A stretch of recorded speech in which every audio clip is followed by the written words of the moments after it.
Hello, we will start now a tutorial for Gacon payment process for Pro units. There is a new column for payment expiration date. Each unit has an expiration date.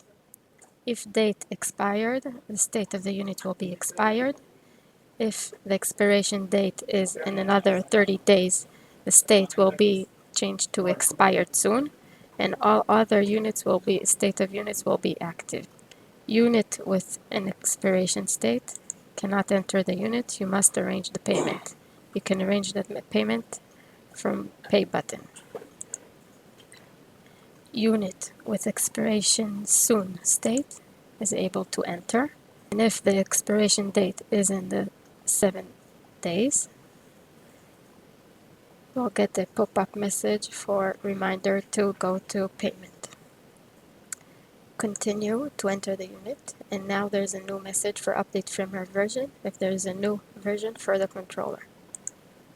On top screen there's a payment alert for reminder to go to payment and renew the unit.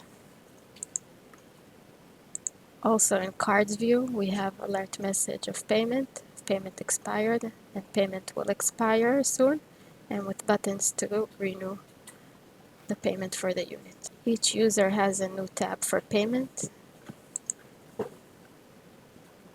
If the unit is a unit that was never paid, the state will be new. Now we'll pay for a unit that expired. Date passed. Go to payment. There is an option to pay for 1 year and an option to pay for 3 years. Price of 1 year is 110, and if we select 3 years, we have a discount of 10%. Now we'll pay.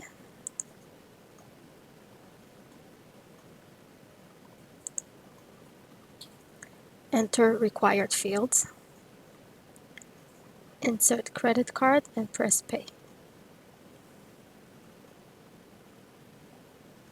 Payment success. This is the confirmed number of the payment with the price. Continue navigates back to the units. The state of the unit that was expired is changed to active and able to enter the unit. A confirm mail is sent, and we can see the details of the payment, the price, and the approval number. Thank you.